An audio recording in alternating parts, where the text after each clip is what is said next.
Hiroshi Yuki is a weakling who is always bullied at school, and things are no better at home, where his family looks down on him. But then, he was forced to enter a virtual reality game where, if a player dies inside, in the real world, he will pay a very high price. And there, Hiroshi is determined to become stronger to get revenge on those who look down on him. This is Hiroshi today. He just had a career counseling session with his teacher. It wasn't his first time there, and like before, he still hadn't chosen a path for his future. The teacher brought up the idea that he might consider joining the track club again. From the teacher's words, it seemed that in the past, Hiroshi had experienced something that made him give up sports, and it continued until now. So he still didn't train and had no intention of joining again. The teacher sympathized with him and then began to encourage him with motivational words that had nothing to do with Hiroshi's problem. Looking at the teacher's desk, Hiroshi knew that he had just read about how to win friends and influence people, and that he had immersed himself in it too much. The guidance counseling was over. On his way back, Hiroshi's gaze turned to the schoolyard where he saw students practicing. A boy with orange hair saw him and ran towards him. He knew himself and this friend, as the teacher advised him to start practicing again. But Hiroshi gave his old answer again. No, the orange-haired boy couldn't force him. So, they said goodbye. As for Hiroshi, to escape this past, he turned to virtual reality games. Today was the release day of a game he had been eagerly awaiting. Final Quest, Part 22. On his way, excitedly heading to the game store, Hiroshi was suddenly blocked by two street thugs. Of course, looking at the idiotic expression on our hero's face, this could only be harassment. Luckily, these guys had come to collect protection money, whether Hiroshi liked it or not. After counting the money, they told him that if he needed someone to beat up, all he had to do was tell them. Hoshi to himself, "It's you two I want to beat up." Avoiding the two thugs, Hiroshi rushed to the game store on the day of release, but when it came time to pay, he realized that he didn't have enough money. Thinking back to his thugs, Hiroshi realized that he had mistakenly given 10,000 instead of 1,000. Of course, without enough money, he couldn't buy the game, so he left disappointed. Not knowing what to do, his feet stopped in front of an old game shop called Kizuraji. Without much hope, he entered, and indeed, as expected, all the games there had been made 3 years ago. Hiroshi approached the shop owner, Mess, a busty girl with long white hair, and asked about the new Final Quest Party 22. Hearing this, the shop owner burst out laughing, saying that this game had been played for 22 games and still wasn't finished. She complained that at the very least, he should change the title to confuse new players, but Hiroshi only cared if she had it or not. The shop owner continued to talk about this game which was fun at first but became boring over time because who could play for 20 games, especially just to collect things? Hiroshi was uneasy because she had spoken the truth. Indeed, it was only fun when he was little, and gradually it stopped being fun. But he wasn't there to listen to a beautiful, busty woman scold him. He just wanted to know if she was selling it or not. If she just wanted to scold him, he would leave. Then the shop owner stopped him and said she had the game. She even reduced the price to 10,000 yen to apologize for insulting him. Excited, Hiroshi agreed to buy it right away. But when the money was exchanged, he realized he had been cheated. This wasn't the game he wanted. The shop owner had already quickly put the money in the cash register and wouldn't allow a refund. She insisted that this game was better than the 22 minus Part 1. According to its introduction, it was a full immersion full dive RPG that pursued extreme realism. Hiroshi didn't care. He just wanted his money back. However, the store owner said that the game was for adults, which made him even less capable of playing it. But she began to persuade and tempt Hiroshi to follow the dark path of abandoning childish games. Then, the game store owner took Hiroshi's hand and introduced herself as Ryona. She also said that she often played this game and would teach him everything he needed with her big, generous heart and chest. Excited by the enthusiasm, Hiroshi agreed and took the game home. Not only did he get the game, but he also received the beauty's phone number. Upon examining the game, he discovered that it had been produced 10 years ago. Hiroshi called Rona, but was greeted by the woman's own voice saying, "The number you dialed is currently unreachable." Angrily, he wanted to throw the game away, but felt it was a waste of money. By the time he got home, it was already dark. Hoshi planned to take a bath before playing, but as soon as he opened the bathroom door, he saw his younger sister Kate inside, quickly excused himself, and returned to his room. He decided to try the game first. He put the game in the console, sat down on the chair, and started logging in. Upon entering Dur, he was introduced to the game's objective, to defeat the Demon King and save the world. The beginner's quest was to leave the city and go to Flora Town to receive the next mission.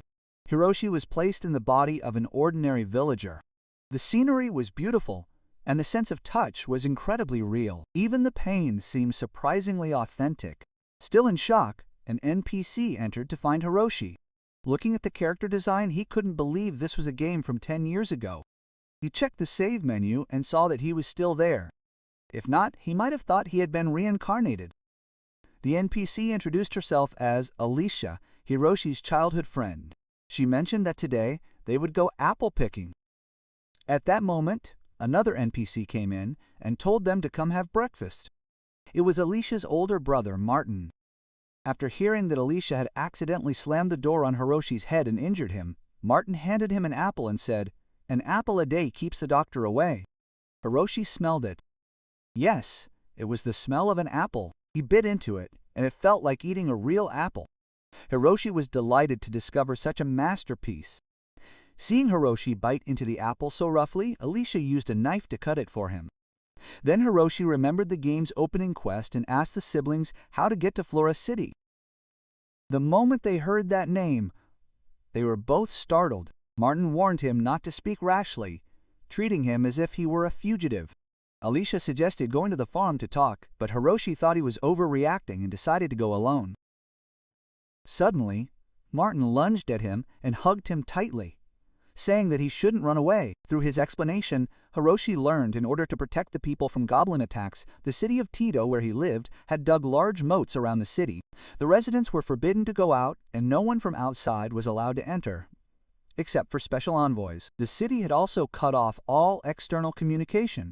Hoshi still didn't think it was that bad, and even declared that he would eliminate his goblins when which made the siblings look at him as if he was beyond redemption. Martin decided to show him how cruel this world was.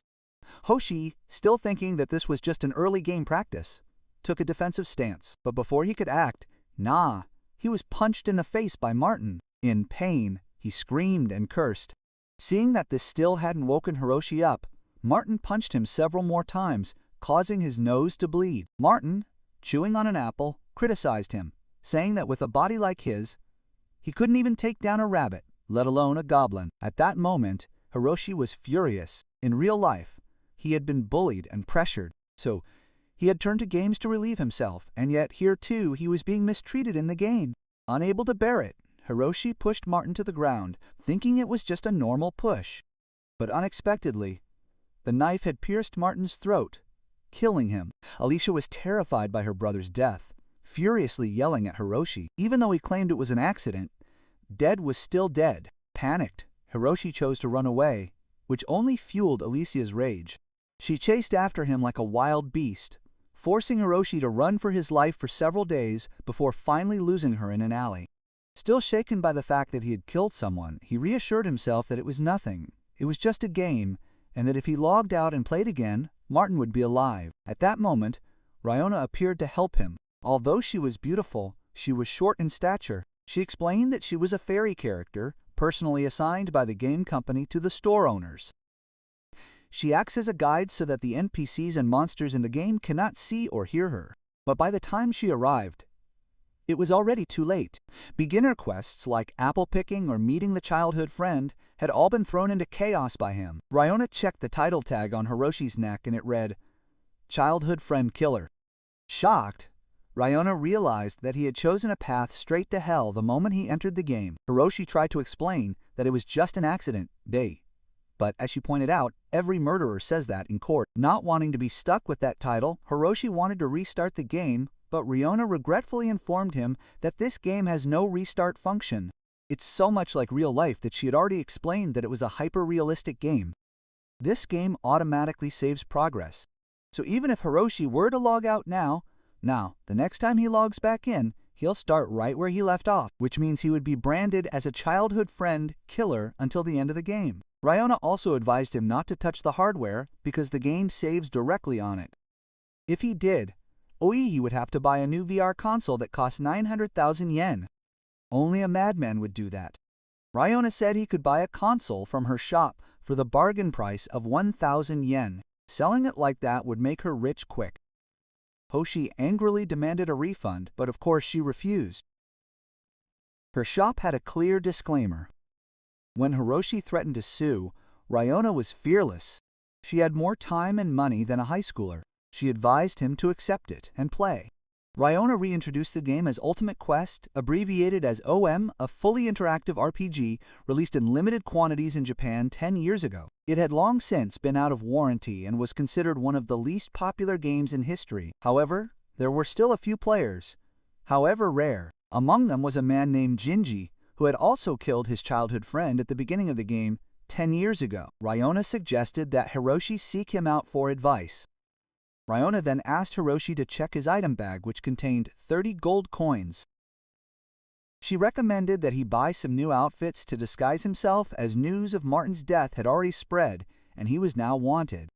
They entered a tailor shop and Hiroshi picked out a shirt that cost 15 gold coins. The shopkeeper quickly recognized Hiroshi, but being a merchant would not turn him in. That's right, he didn't turn him in, Ajas, but he raised the price of the shirt to 25 gold, forcing Hiroshi to buy it by making it clear what would happen if he didn't. Just like in real life, he was exploited from the start. Not wanting to be treated this way throughout the game, Hiroshi decided to look for Jinji. For 10 years, he lived in a casino, says Ryona. The two began looking for him. This city was quite large. Being cut off from the outside world, it had developed a self-sufficient model, which was normal here. Unauthorized departure meant certain death for all. That's why no one dared to rebel. Ryona added that if Hiroshi wanted to leave the city he had to meet Genji. They headed to the entertainment district to find him. But instead of Genji, it was Alicia who found him first. Even with her disguise, it could only fool ordinary people. Being her childhood friend, it wasn't hard for her to recognize him. Ryona explained that the NPCs in this game are integrated with artificial intelligence, making them completely autonomous, endowed with free will, and as perceptive as humans. Hoshi insisted again that he didn't do it on purpose, and surprisingly, Alicia accepted this explanation. She even apologized for losing her temper and yelling before, saying that she had now thought about it. She loved him very much. Hiroshi breathed a sigh of relief, thinking that everything was resolved. But because she loved him so much, she killed him and 44 so that all three could meet again in the afterlife. She took out the knife that had killed Martin and swore that she would cut Hiroshi the same way she peeled apples. Ryona warned to be careful. Alicia was very strong, and most beginners chose her as their companion. Since she couldn't see Ryona, Alicia assumed that Hiroshi was praying to God, so she would simply send him faster. Faced with mortal danger, Hiroshi once again chose to flee. Ryona guided him by zigzagging as he ran to escape Alicia. In the afternoon, Hiroshi hid in a wooden cabin in the forest. The feeling of exhaustion was exactly the same as in the real world. His title had also been updated to Fast Runner Killer Friend. Tired? Hiroshi wanted to take a break to rest so that he could go to school tomorrow. Ryona tried to persuade him to continue, but he wasn't free. However, when Hiroshi tried to open the menu, it wouldn't work. Ryona realized that he had to finish the fight before the game could be saved. At that moment, Alicia lunged at him and slashed his arm. When she attacked again, Ryona punched her in the eye, temporarily blinding her and allowing Hiroshi to escape. Alicia shouted that she would find him no matter if he ran to the ends of the earth. While running, Hiroshi managed to disconnect from the game. He yelled heavily and stared at his own hand, wondering how long it had been since he had run like this. The next day, Hiroshi was awakened by a message from Ryona inviting him to play again after school. At school, Hiroshi shared his experience with Mori. They both mocked the game, calling it a lame game, and laughed together. Mori did not want to criticize Hiroshi's hobby, but advised him to take care of his guys. If Hiroshi continued to play, he would continue to look down on him. Hiroshi did not care about them. That afternoon, Hiroshi returned home exhausted and lay down on his bed. He thought about Mori's note. Just then, there was a knock at the door. It was his little sister Kia.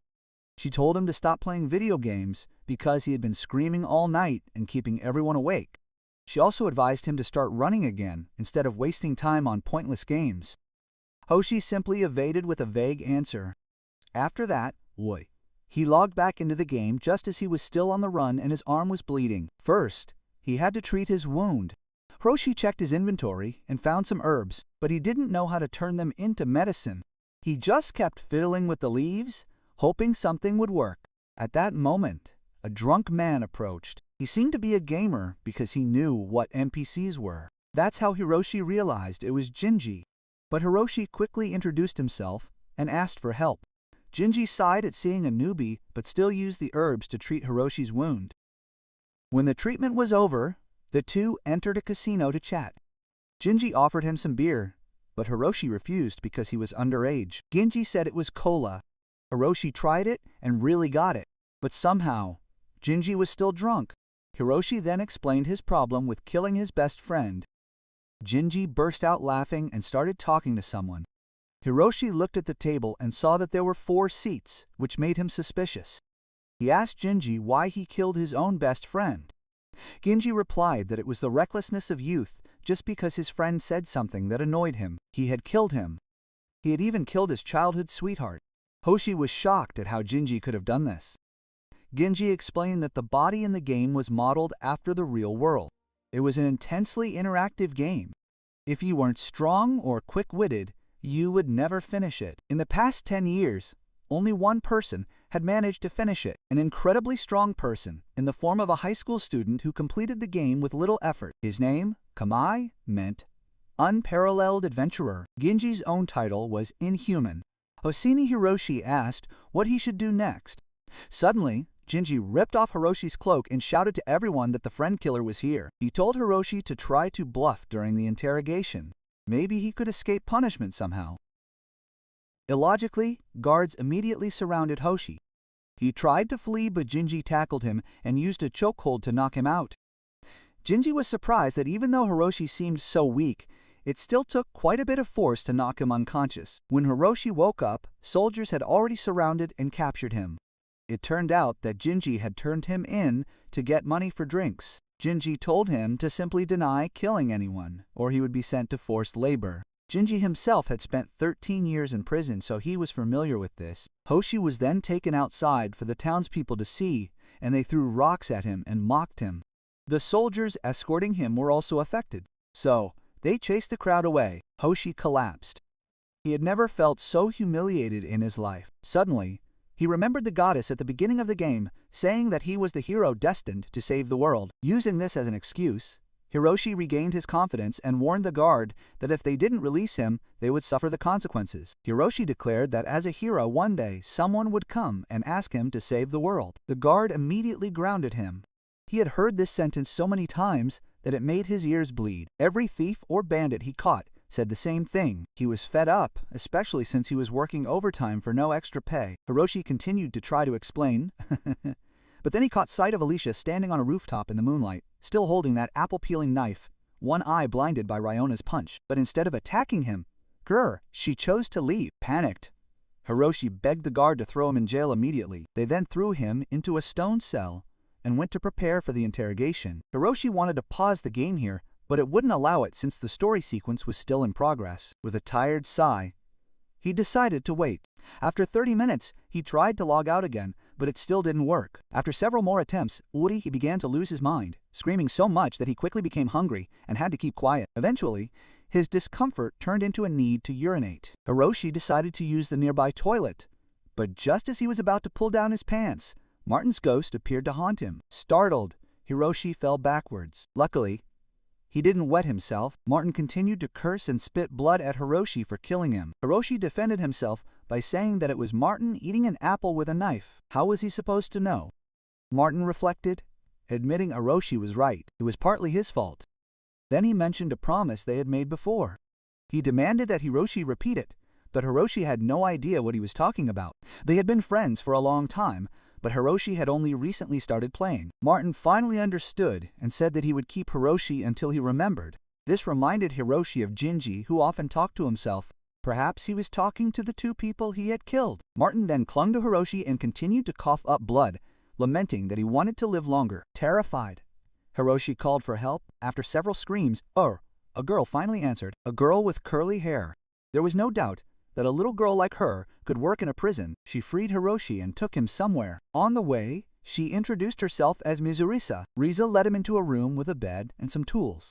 Hiroshi was confused, but then Riza smiled wickedly and asked if he was caught. Suddenly, a bright red warning screen appeared, asking Hiroshi if he was mentally prepared for intense stimulation. Blushing and breathing heavily, Hiroshi thought this must be the adult event Ryona had spoken about. Two forces within him were fighting.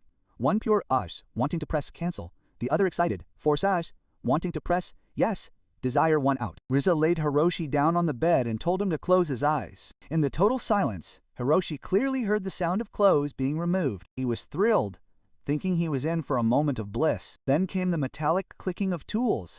Opening his eyes, he saw himself tied up in Riza, dressed in BDSM gear. That's it. She was the prison interrogator. She said she would play with him. Rather, she had heard him say that he was haunted, so, she would beat him until the ghost left. If he couldn't bear it and confessed, he would be executed. If he held on, Martin's death would be blamed on the demon and Hiroshi would be freed. She began by tying his leg, making Hai scream in terror. The more he screamed, the more excited Rissa became. Just then, Ryona arrived in response to his earlier pleas for help. She had been busy watching a movie and had forgotten about their gaming session. Hoshi begged her to free him, but the chains were too strong, so she could only encourage him to hold on. When Lassie bit lightly into his thigh, drawing blood, Hiroshi was in agony as the sensation felt so real. Desperate, he chose to wet himself. This turned Rissa on even more, and she planned to cut him up so he would urinate even more. Completely hopeless, Hiroshi stopped resisting and let her do whatever she wanted. Just as Lassie was about to come down, a guard came in and canceled the torture session. No reason was given, except that Captain Tesla had ordered it, and Hiroshi's title was changed to the Fast Runner, who kills his friends and gets wet. Ryona was happy that he had narrowly escaped death, but he himself could no longer feel happy. He logged out and vowed to never play that game again.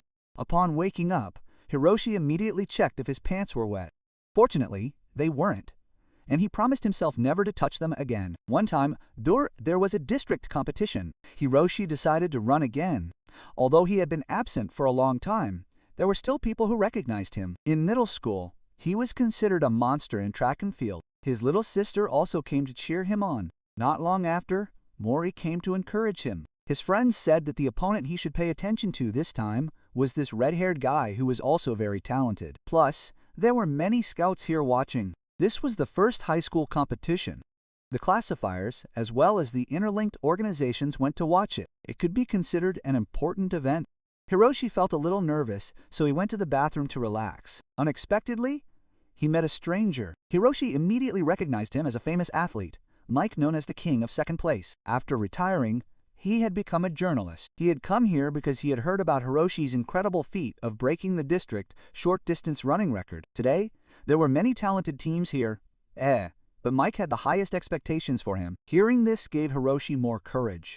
But because he was so engrossed in his conversation with Mike, he completely forgot to go to the bathroom and entered the competition still needing to go. Before starting, he and the redhead exchanged a few provocative words. When the starting gun sounded, Hiroshi had a slow start. However, he calmed down and sped up, passing one person after another. Just as he was about to catch up to the redhead, he tripped and fell, allowing the other guy to win. Not to mention, Hiroshi couldn't hold back any longer and let the water flow Ida, which was witnessed by everyone present. Honestly, at that moment, I would go live on a mountain. Even the monkeys should crown me their leader. In the men's restroom, Hiroshi washed his pants, wishing he could just die. After washing he threw the pants straight into the trash. When he came out, Kita comforted him, but he didn't take his words as comfort, angrily chasing her away, hurting her feelings. As Kita ran away, Mike arrived. He assessed Hiroshi's performance as terrible. Hiroshi tried to explain art, but it only reinforced Mike's idea that he was worse. Mike said that an athlete's mind was the most important. Not being able to perform under pressure was a fatal flaw. But in his opinion, in addition to Hiroshi's running problem, he had many other problems. Looking at his face, it seemed like he still hadn't realized it. So Mike gave him a sentence. Look inside and change your pants. This sentence meant nothing and only increased Hiroshi's frustration. Back to the present, Hiroshi woke up after deciding to give up on the game. During breakfast, Kita mentioned that it would be better for his brother to calm down and not play games late at night to avoid disturbing others. Hoshi said that she was also making noise by bringing friends over. Then the two started arguing. Their mother stepped in to make peace. Kita blamed the game for making her brother like this. Then Hiroshi stated that he had quit the game, surprising Kita, but then she switched to disappointment, thinking that her brother had quit because he was too weak. No matter what he did, he always gave up halfway, like when he joined track and field and then quit to play games. And now that he was quitting the games, she called his brother pathetic and left for school. Hiroshi's mother said that Kita only wanted him to be as cool as before, because she always told her friends how amazing he was. Hiroshi went back to school as usual. The two street thugs came to extort protection money again. He was too tired to resist. So, he handed over the money and left. When Ma came, he ignored her. After school, he met his teacher, who asked him about his future plans. He said he still didn't know, and told the teacher to wait. When he got out, he got a call from Rion. She had called him several times and wanted to meet him at the game store. Coincidentally, he was planning to go there too. When he got there, he wanted to sell the game. She tried to avoid the topic, but he was determined to sell it. She asked why. Wasn't it already obvious that he had killed people, become a criminal, then a prisoner, and almost got killed? Riona burst out laughing again, which made Hiroshi furious. She was the only one having fun, while he clearly wasn't. If she didn't buy the game back, he would sell it somewhere else, but she advised him not to do that if he wanted his money back. She had her own reasons and couldn't tell him the truth about the game. She had called him here to show him something and mentioned a player named Kamui, a name I had heard from Ginji before. Riona explained that Kamui was the youngest member of the Tokyo City Council and a very talented player of the game. She showed Hiroshi an interview clip in which Kamui said that the game had greatly influenced his life and that he was the only one who had ever beaten it. She wanted Hiroshi to finish the game himself. After all, it was still better than giving up completely. On top of that, she had found a guide to beating the game written by Kami himself. Hoshi wondered why, if a guide existed, no one else had finished the game. Riona explained that he had written Camo when he was still a student, and at that time, everyone's egos were at their highest. His writing style was so arrogant and full of provocations that no one could read it all the way through. Of course, after only a few lines, Kamui was already insulting Hiroshi, calling him pathetic for even consulting the guide. Gritting his teeth, Hiroshi continued reading. Kamui's advice for beginners was to focus on physical training before even playing. No push-ups, no sit-ups, no squats, and a 10-kilometer run every day until all your hair falls out. Thinking this was ridiculous, Hiroshi quickly skimmed through to find more useful advice. He saw, "Childhood friend wants to kill me." Kamui's advice: if you've triggered this event branch, just die 4 times and be done with it. However, he mentioned a trick in the game. If you can't win a fight, then win without fighting. Just find the opponent's weakness and exploit it. Hiroshi wasn't convinced. Then, haunted by the ghost of your best friend, Kamui said to just let the ghost follow you. Next came the weapons section, where Kamui pointed out a sword hidden in the corner of the starting room. He also suggested purchasing additional items. Naturally, Kamui ended his guide with another series of insults towards Hiroshi's entire family line. Swallowing his anger, Hiroshi was about to say something when suddenly Riona hugged him from behind, whispering in his ear. If anyone other than Kamui could beat this game, she would really want to marry that person. And she wanted more than just marriage. Even with nerves of steel, Hoshi was caught off guard and pushed her away. But seeing her puppy dog eyes full of desperate hope, he hesitated and finally agreed to continue playing. Once again, he logged back into the game exactly where he had left off. A soldier urged him to hurry up and leave, prodding him with his sword to avoid getting splashed again. Rissa, still excited, wanted to arrange another meeting. Haras flatly refused. She even revealed her perverse desire to keep the blanket he had wet to preserve its scent. Leaving the torture chamber, Hiroshi was led through an underground passage used to transport prisoners outside. Ahead was a large estate that the soldier introduced as the palace of the ruling queen of the closed city. The current resident and the one who had helped Hiroshi escape was the commander of the royal guard, Chief Tesla. Inside, Tesla politely pulled out a chair for him, though he sniffed the air, picking up a faint scent of urine. He explained why Hiroshi had been spared. Martin's sister, Alicia, had killed him with what was supposedly a fruit knife. But upon investigating the scene, Tesla had only found a sword that Hiroshi could use. In his experience, stabbing someone in the throat with a small knife required professional skill. He therefore concluded the death was an accident. Thus, Hiroshi was innocent and delighted to finally meet someone sane in this absurd game. Hiroshi accepted Tesla's offer of a meal. The commander also warned him to be wary of Alicia. Even with the truth revealed, she would not let him off the hook so easily. Tesla told him to call him at any time if he needed help. Hoshi thanked him profusely.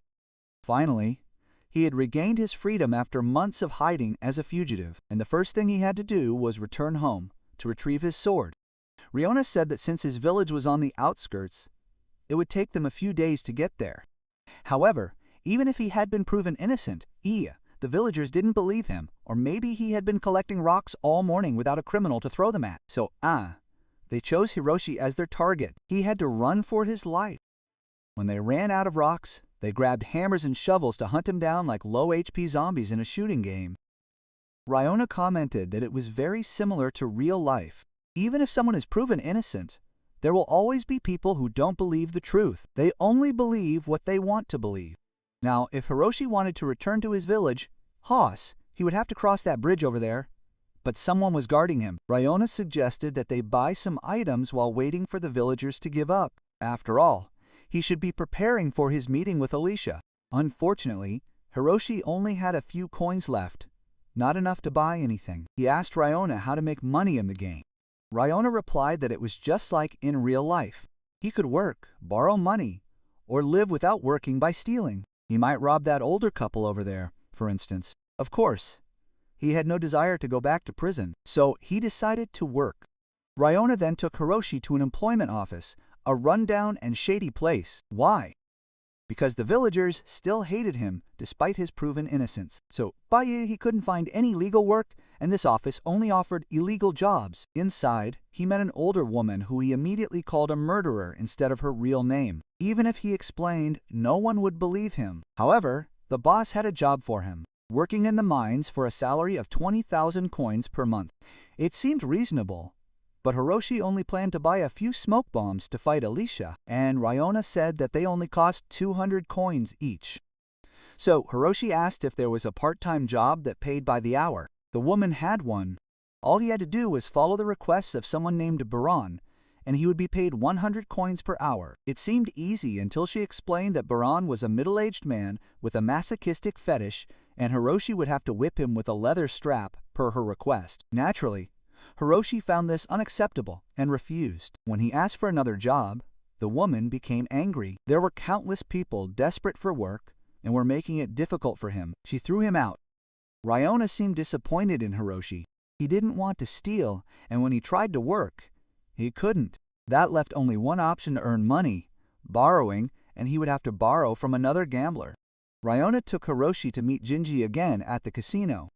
Jinji, being a gambler, saw Ryona. They greeted each other, as they knew each other.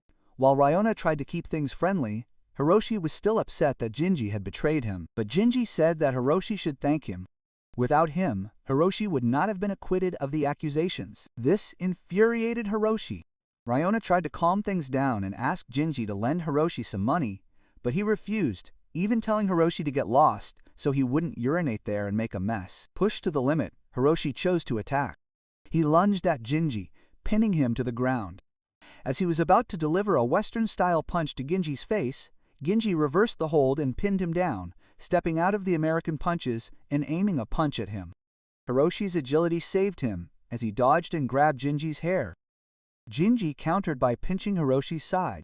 Eventually, Hiroshi's strength prevailed, and he pinned Jinji down. But just as he was about to finish him off, Martin's spirit appeared again. He heard him saying that he was about to kill someone. Panicked, Hiroshi ran to a corner of the room, pointing fearfully at an empty space. Jinji sympathized. He too often saw the ghosts of the two people he had killed. They would appear for a few seconds, or sometimes for an entire hour before disappearing. As he spoke, they reappeared. Seeing how Jinji was talking to himself, Ryona realized that he still regretted killing his friends. That's why he continued to play the game. In a way, Hiroshi could understand that, so he apologized to Jinji. Jinji didn't care anymore.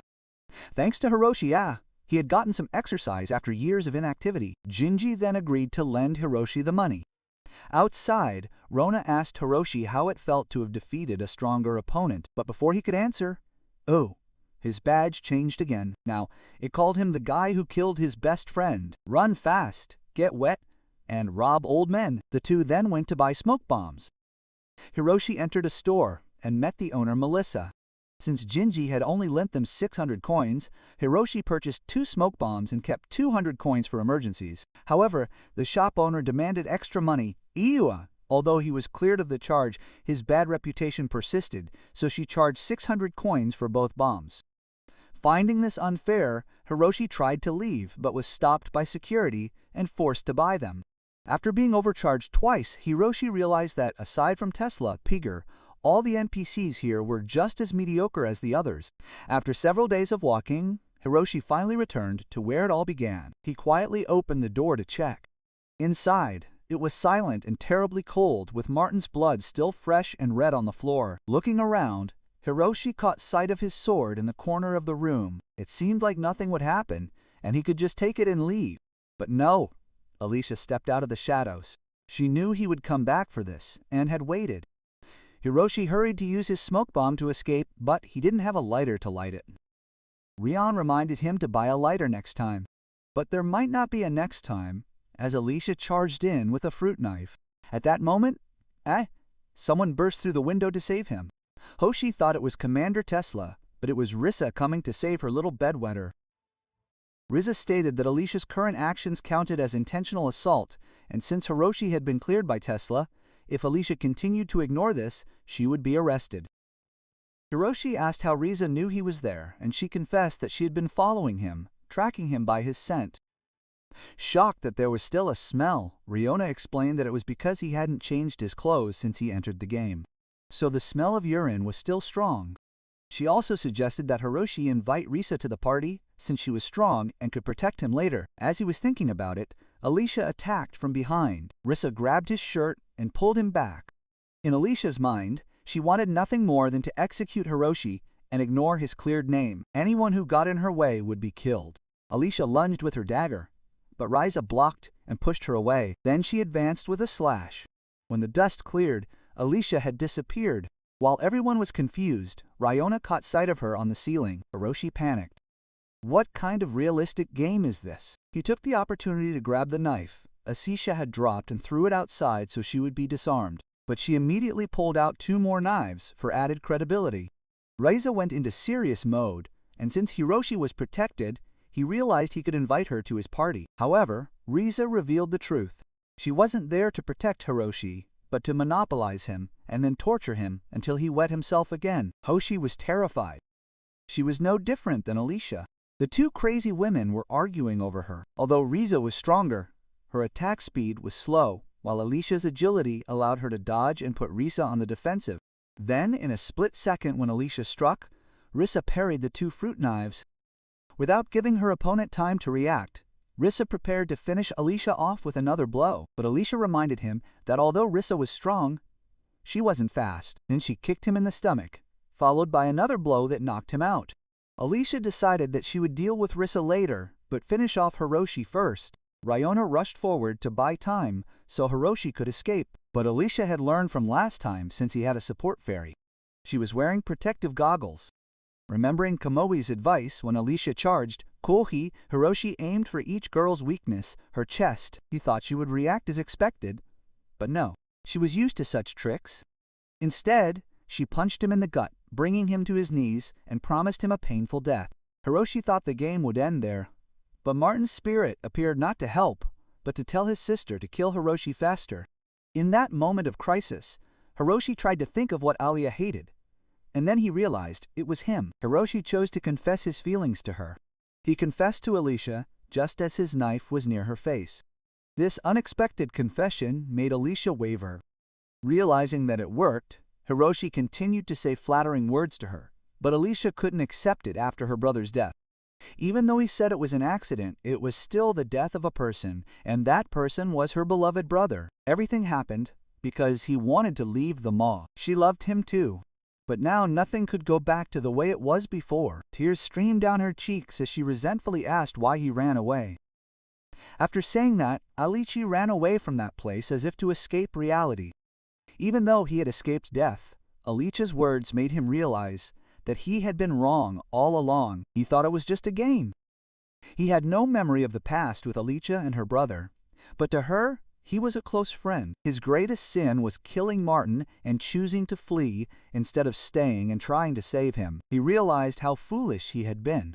By this time, Risa had also woken up. Hiroshi thanked her for helping him, but she politely said that if he was truly grateful, he should give her one of his fingers. Hearing this, Hiroshi no longer felt grateful and chased her away. After that, he picked up his sword, thought for a moment and decided to go somewhere, telling Riona to wait for him here. He then followed Martin's memory from the beginning of the game, when he had said that they had a promise at the foot of a tree near the village. When he arrived, it was a huge, ancient tree. Then Martin appeared, and the older brother asked Hiroshi if he was ready to die. Hoshi smiled and said he wasn't because he still had things to do, remembering Kamui's advice. If you can drive the spirit away, then accompany him. Hiroshi invited Martin to go on an adventure with him. The two shook hands and Hiroshi was taken back to the past of the three, to a time when they were still together like shadows. Finally, Hiroshi remembered the promise from back then that he would always be friends.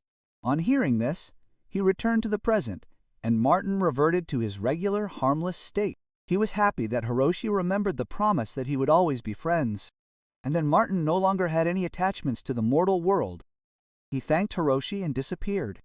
Even though it was a game, Hiroshi still felt a little sentimental. Rona had followed and seen everything.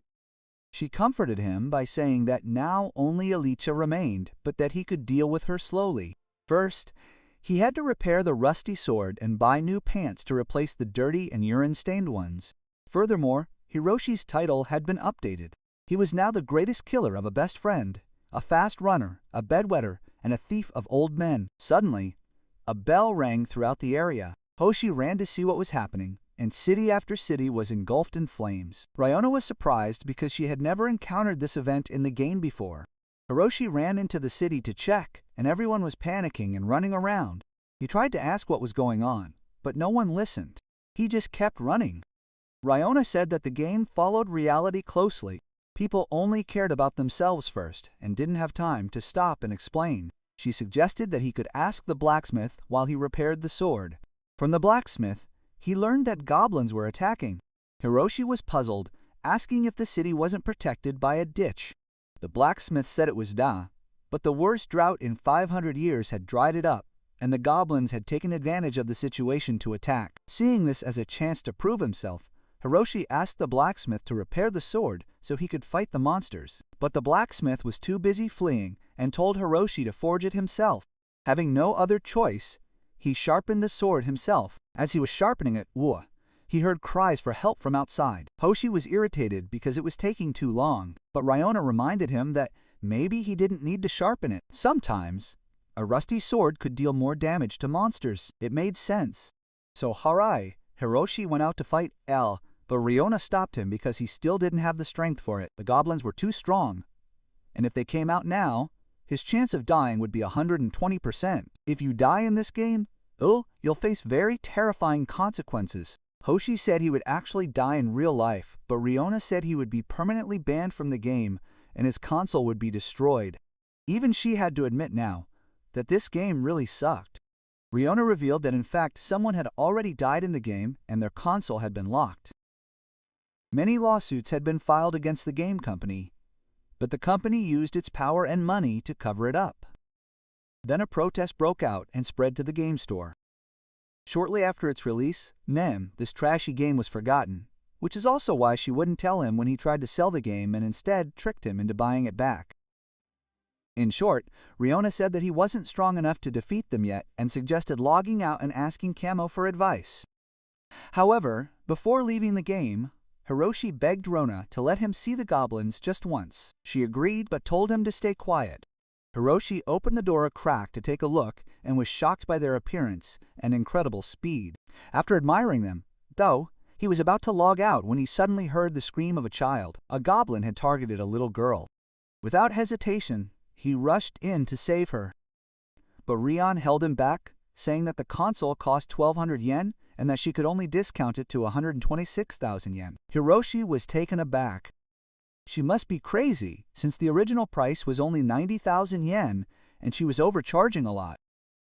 However, Ryona advised Hiroshi to give up because the girl was just an NPC, not a real person. But thinking of Martin, he couldn't give up on her. A life was still a life, and he didn't want to see anyone die. At least not in front of him. While he was arguing, 3 soldiers appeared outside to protect the girl. 3 to 1 should suffice, but this goblin was too powerful. In the blink of an eye, he ripped off a soldier's arm. The other 2 attacked together, but the monster was so fast that it moved behind one of them, hot, slicing the second into pieces and then ripping off both arms of the third before finishing him off. Hiroshi was horrified by what he saw. Ryona explained that this was why all beginners were advised to leave town as soon as possible to avoid encountering goblins. Hiroshi asked if there really was no one to fight them. Ryona said that there were 2, Kamui and another man named Etta, who in real life was the Eastern and Pacific boxing champion. During an interview, when asked who his toughest opponent was, he said the goblin.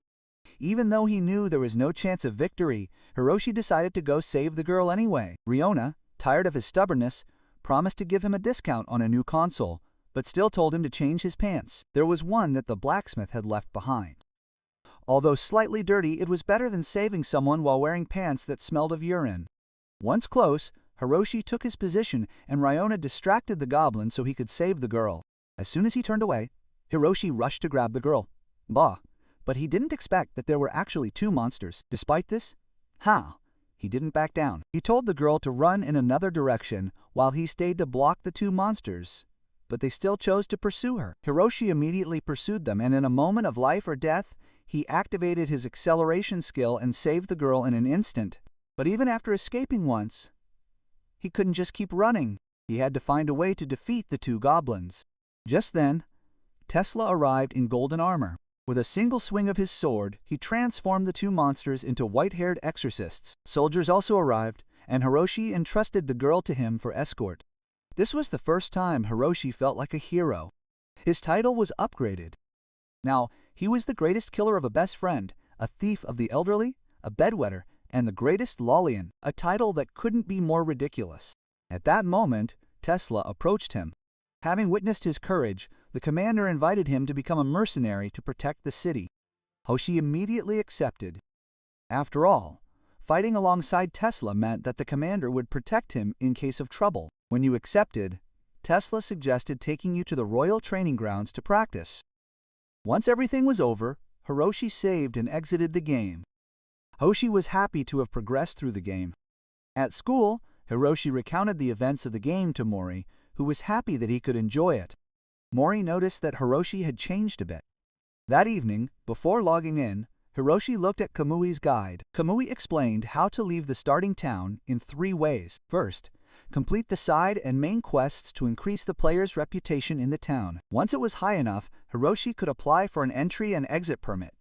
Second, escape through the back door, but you would encounter goblins about to attack the town, which required strength to fight them off. The third way was the worst before the goblin event occurred. You could form a group to counterattack and escape or hide somewhere for 4 days until the goblins finished attacking and then slip away. Alternatively, you could join Tesla's royal guard, but Kamui warned that only a fool would choose to fight alongside this commander. It would be extremely tough, with a mortality rate as high as 300%. However, Kamui also gave advice to those who chose to enlist. He said that if the player already had the title of Greatest Friend Killer, tous, there was still a chance. But before beginning the advice, he first made Hiroshi promise. He then congratulated Hiroshi on escaping the ghost's haunting and the curse of the pursuing girlfriend. The following instructions would only give him a 0.5% chance of survival. First, he would have to endure the first 5 training sessions. Then, he would have to survive the second goblin attack. Although very difficult, if he succeeded, he would learn many interesting secrets. Kamui said nothing more. It would all depend on Hiroshi's own abilities. Determined not to buy another console, Hiroshi declared that he would win. He then made peace with his sister, telling Kita that he would finish the game and that he might be noisy in the days to come, so he hoped that she would understand. No fleeing this time, like in track and field. Hiroshi then entered the game. After accepting Tesla's request, Hiroshi was taken to the Queen's castle. As Kamui had said, surviving 5 days would be good. Tesla first took Hiroshi to meet the Queen. She introduced herself as the ruler of Ted City. As Hiroshi greeted her, blar, she suddenly embraced him, blessing his guards as important people. Hiroshi was so happy that he groaned out loud. Tesla then led Hiroshi to the training ground, where he was introduced to two other newcomers, Nada and Balu. Tesla explained that their task was to repel the goblins attacking the castle of the Queen Gavern. After explaining, the commander left Uroe, leaving a man named Bob to take Hiroshi to his quarters. Hiroshi was given a private room. Riona, who had remained silent, advised him to remain silent when Bob spoke, as he might give useful information. After changing his clothes, Hiroshi was taken by Bob to train. As a new recruit, Bob would teach him some basics of combat. Bob encouraged him, saying that nothing would be too difficult. Suddenly, upon touching Hiroshi's body, Bob noticed that he was quite thin, more suited for intelligence work. Hiroshi denied him on the training ground. It turned out that the instructor was the same soldier who had arrested Hiroshi earlier. Since the man disliked him from the start, he assigned him a tougher training than Nada and Balu. After the soldier left, a girl arrived. Katie, the one who had brought the little girl home safely earlier. She had heard about Hiroshi's bravery from the little girl and was happy to meet him. As they chatted, the soldier reminded Hiroshi to return to training. Hiroshi then had a sparring match with the soldier. Of course, with zero combat experience, he was quickly soundly beaten, losing in the most humiliating way possible. The soldier arrogantly mocked him by saying that he was as weak as a snail. However, Nada intervened and gave the soldiers a beating, which was the honor of the recruit group. Thus, now that Hiroshi was considered weak, no one paid any attention to him, not even Katie or Bob. The outcome: a high schooler wanting to be a mercenary, completely isolated because he was too weak. A tiring day passed like this, and Hiroshi lay down on his bed, thinking that he only had 4 more days to endure, and then fell asleep. On the second day, the game's sleep system worked just like in real life, leaving him exhausted. Rhino reported that he had overslept and panicked, so he quickly changed his clothes and rushed outside to join the others. But no one cared about him anymore. Now, their attention was entirely focused on Nada's training. A soldier named Amos then told him to start practicing swordplay, and during the training, Nada and Balu approached him. Both had heard of his reputation for killing friends, and of course, no matter how much he denied it, he didn't believe that he hadn't killed anyone. Nada even warned him to know his place and not to cause trouble for others. In the midst of this tense moment, Katie stepped in to cut the conversation short, and Nada and Balu left Hiroshi alone. He then began training with Katie, and thanks to her, he learned a lot. But before he could absorb much, on the third day, he was pitted against Nada, and of course, one blow was enough to put Hiroshi to rest. Nada and Balu mocked him for his inability to even lift his head, and both in real life and in the game, Hiroshi felt more useless than ever. Sitting alone in a corner afterwards, Riona tried to comfort him. Hiroshi knew it would be difficult, but he didn't expect it to be this hard. Riona told him to hold on a little longer, then took him to a counseling room she had just found, saying that maybe talking about everything would help. Trusting him, he went in and talked about his isolation due to his weakness and even the fact that he was being extorted for money. The counselor listened to him and then told him frankly that the problem was with him. He had no abilities but had still chosen to join the military, so he had only himself to blame. Hearing this only made Hiroshi angrier. He had come to relieve his stress, but the counselor had only made him more upset. Riona pointed out that counseling offices in real life often didn't help much either, which angered Hiroshi even more. Why would she bring him here if she knew? At that moment, Katie came in saying that she knew he was holding back frustration and needed to release it. She suggested that he could try praying as it might help in some way. Following her advice, he and Riona went to church to confess. After listening to his story, the Nana said that he was cursed and would begin a purification ritual. He thought it would be something solemn, but the Nana poured a bucket of cold water on him and declared it done. It seemed absurd, but there was nothing he could do about it, and as expected, it had no effect, because on the 4th day he was beaten severely again. After A was done with him, Nada and Balu came to extort money from him, and when he said he didn't have any, they pinned him down and beat him. Katie brought Amos to stop this, but he acted like nothing had happened. At this point, Hiroshi's situation was so miserable that even Riona could still joke, which made her character terribly insensitive. Hiroshi snapped and argued with her. That's when Kathy saw him talking alone. Nada and Baloo warned her that if she continued to hang out with Hiroshi, he would treat her the same way they had treated him. Not wanting to be beaten and humiliated, Kati told them that she didn't know him. Hiroshi was really unlucky, being bullied both in the game and in real life. Luckily, in real life, his friends hadn't betrayed him yet, but that would probably happen soon if he continued to be so weak. As Nada and Baloo laughed at him, Ryona laughed too, leaving Hiroshi unsure of which side he was on, but perhaps out of pity.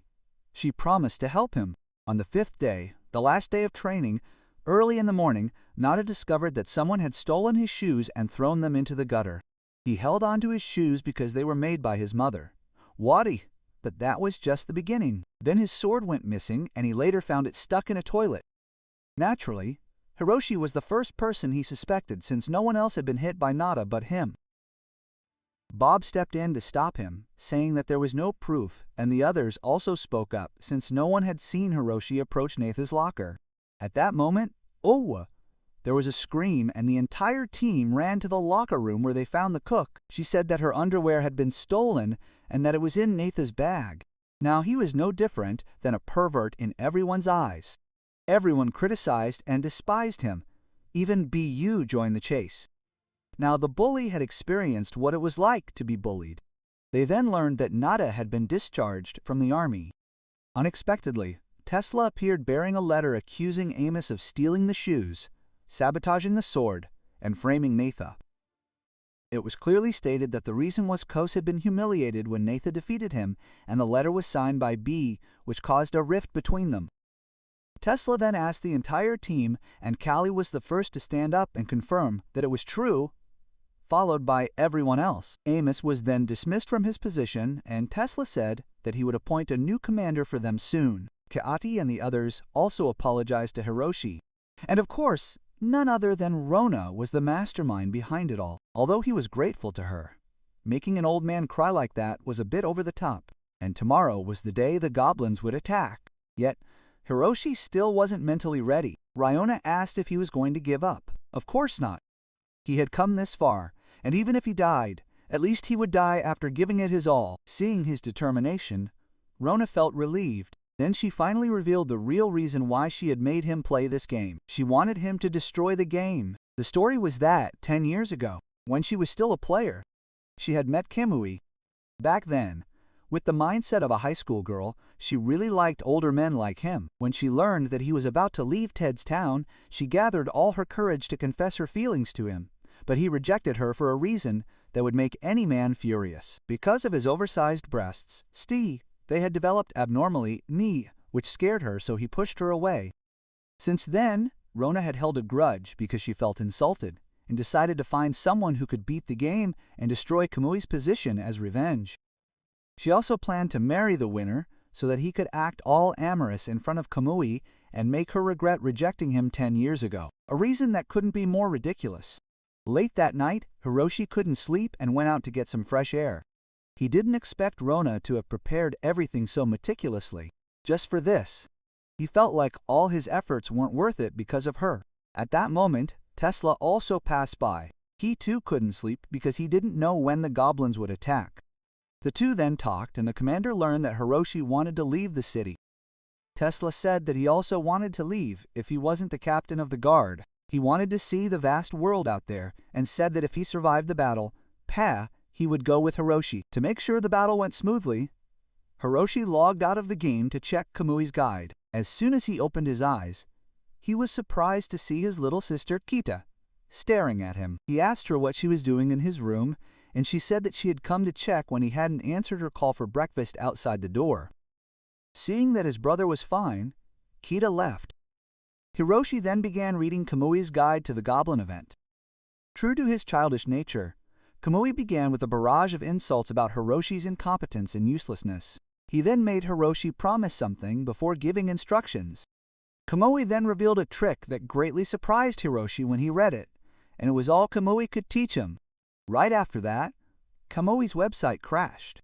The memory of the trick made Hiroshi a little pensive, and when he returned to the game, on the 6th day, Anza, the Goblin Attack event arrived. Rona was very excited for this event, taking care of Hiroshi like a mother sending her child to school, asking if he had eaten enough or if he had gone to the bathroom. Tesla then took the stage to give a speech and introduce the new commanders for this campaign, and it was none other than Risa and Alicia. Both of them had terrifying reputations in the mercenary world. Risa, the masochistic woman, and Alicia, the fruit knife from hell. Hiroshi was absolutely chilled to the bone. Now, the goblins weren't the only thing Hiroshi had to worry about in this event, especially with the cold, piercing gaze of his former childhood friend. Putting aside personal grudges, Tesla began reading a speech to boost the soldiers' morale. But when there was still no sign of the monsters, he ordered the troops to deploy into the city to patrol. Hoshi was assigned to the East Village, his own village, and Tesla kindly sent Risa and Alicia to accompany him so the three could reminisce about the past. Hiroshi begged the commander to reconsider, but Tesla insisted that they resolve their conflict so that they could work together to defeat the goblins. With no other choice, Hiroshi reluctantly left with the two women, determined to keep his distance to avoid his torment. The three patrolled the quiet streets of the city, where most people had already barricaded themselves in their homes. Then, up ahead, a robbery broke out. The robber grabbed a bag and ran towards them, knocking Hiroshi over before he could react. But as she passed Alicia, she grabbed the bag and immediately cut off his hand. Hiroshi didn't even bother to remove his hand before handing the bag back to the victim, causing the poor girl to faint in fear. Riza questioned the robber, who confessed that someone had instigated him, telling her that since the soldiers were away fighting the goblins, the city was defenseless and ready to be plundered.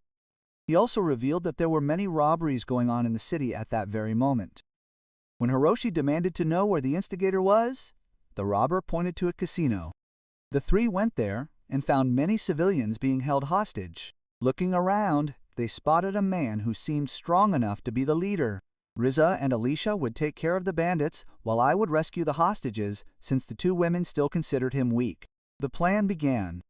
Alicia and Riza neutralized the bandits one by one while I freed the captives. To his surprise, Jinzi was among them, explaining that the bandits planned to kidnap people and sell them in Cambodia. But when Alicia defeated the bald man, she realized that he was too weak to be the leader, because the real mastermind was Jinzi. He locked Hiroshi in a chokehold, using him as a hostage, demanding that everyone leave their valuables and leave or he would break Hiroshi's hold.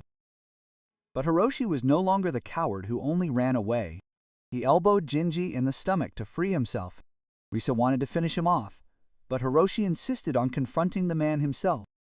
Since their last encounter, Jinji had prepared himself by procuring a pair of American points. Just as the two men were about to clash, Alicia ended the fight with a single punch, telling Hiroshi to stop making a fool of himself. All the bandits were captured, but it turned out that it was all part of Jinzi's plan. He wanted to be arrested so that he could stay in prison, get free food, and avoid the goblins altogether. Hoshi found him pathetic. Before being taken away, Hiroshi advised him to change his ways, and being lectured by someone younger gave Jinji pause. Tesla then appeared, congratulating Hiroshi on catching the criminals. Hiroshi gave the credit to the two women, but before they could speak further, an alarm sounded. The goblins had attacked the west gate. Everyone rushed there, but Hiroshi suddenly felt a stomachache. Pretending to take a shortcut, he ran to the bathroom and forced himself with all his might. As soon as he was done, he pulled up his pants, ready to join the fight, only to discover that a goblin had been watching him the entire time. Hoshi screamed for Riona's help, but outside of the game, she didn't hear and assumed he just had hemorrhoids. Suddenly, the goblin's head was cut off by Risa, who had been following him since he ran to the bathroom. She asked for her sword to inspect it, then stabbed him in the leg, making him scream, "Bem," which only turned him on more. Taking advantage of Alicia's absence, Risa invited him to be hers, promising to make him feel good in the truest sense of the word. But the wall Risa had was something Hiroshi simply couldn't handle. At that moment, Alicia walked in, interrupting them. The two began to argue, and Hiroshi slipped away to join Rona only for his stomachache to return, triggered by stress. It's like that time he wet himself during athletic training. Determined not to give up, Hiroshi calms down, and once the pain subsides, Riona tells him to head to the north gate where Riza and Alicia are already. He runs there just in time to see Tesla's team preparing to face a horde of goblins, numerous and fierce Otis, with some high-level types among them. The battle is fierce, Tesla takes out groups of enemies with wide-ranging skills. Risa slices them apart while relishing the fight. Alicia strikes from the shadows, and nameless extras die for dramatic effect. As he finishes off the horde, Katie and Bob rush to report that goblins at the west gate have entered the city and are attacking the Queen's mansion. Sensing a powerful enemy there, Tesla orders everyone to defend the mansion while he heads there alone. Hiroshi follows him either to help or to be a burden. Upon their arrival, he sees a massive red orc, one eye, slaughtering soldiers. Tesla reveals that he is the one who took his eye earlier. Taking revenge, he sends the others to retrieve the iron cage while he fights him. When their weapons clash, the impact is deafening. Watching from the sidelines, Hiroshi is stunned but knows that One Eye is dangerously strong. He wants to help but trembles in fear until the two girls arrive, telling him to let them do it. Riza charges first, but is instantly thrown into a wall and knocked unconscious. Alicia realizes that the enemy is both fast and strong, so she engages in a high-speed duel. The fight ends when the soldiers bring the cage containing goblin children as hostages. One hears their cries, and Tesla delivers a fatal blow. But Hiroshi senses that something is wrong. This is too easy, not like what Camus described. Looking back at the goblin children, they realize that they were captured long before today. They confront Tesla, who says nothing, then Two-Eye and stares at Hiroshi. You know too much. The Queen appears, revealing the truth. She had captured goblin children to provoke repeated goblin attacks, then positioned herself as the savior, uniting the people and transforming the city into an independent territory, free from the domination of other nations, while preventing the citizens from leaving. Tesla and the Queen used the goblins as a means of control.